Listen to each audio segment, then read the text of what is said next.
there are lots of different ways to look at KPIs in a particular event. You can look at it as, what are your mental skills or psychological skills or your mental approach? What are the key performance indicators for a particular individual or a particular event? Again, going back to the 100 meters, being able to stay calm under intense pressure.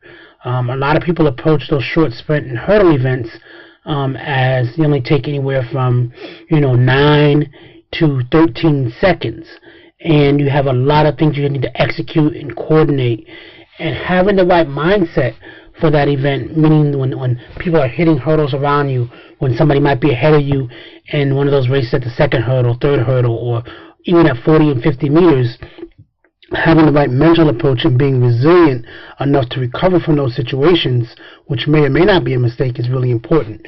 One of the best examples that I always point out to my student athletes is, you look at the 1991 World Championship. When you look at that race, and the outcome going in, the outcome was that Carl Lewis ended up winning and setting a new world record of 9.86. But when you look at the background going into that race, it's very interesting. So Carl's training partner was Leroy Burrell, who had beaten him in 1990, the year before, at the Goodwill Games. And people were kind of saying, this is going to be the new king of the 100, the new world's fastest man, and for good reason. He had won an NCAA championship. He had beaten Carl at Goodwill Games. And then that same year, in 1991, the next year actually, in 1991, he had beaten Carl Lewis at the U.S. Champs and a new world record of 991, I believe. I think 991, 990, I can't remember, but it was a new world record.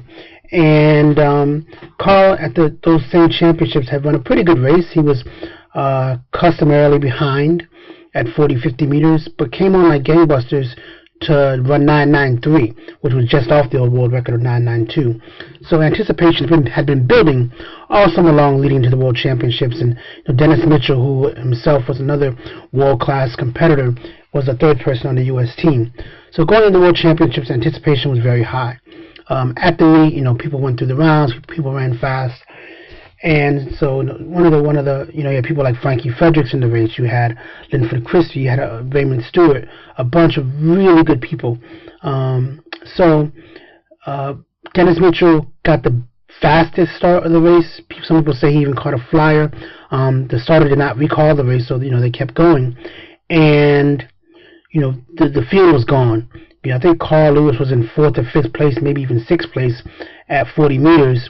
He didn't even get to the front of the race until 90 meters. At 80 meters, he was still in 2nd place. And he was a 2-time defending world champion, having won in 83 and 87. And he caught up to Leroy at 90 and passed him from the 90 to 100 meter mark. Leroy Burrell ran 988, which was, again, better than his previous world record, the 2nd fastest time of all time at that time, and Carl won a 986. What that race demonstrated is several things. One is the mental resilience to run your race plan, to run the race plan that Coach Tellez had given him, no matter what was going on around him. And that's a key skill in the sprints and hurdles. So that could be a KPI, or key performance indicators, having the mental skill to execute your race plan, have faith in your race plan and your methodology in the heat of the moment.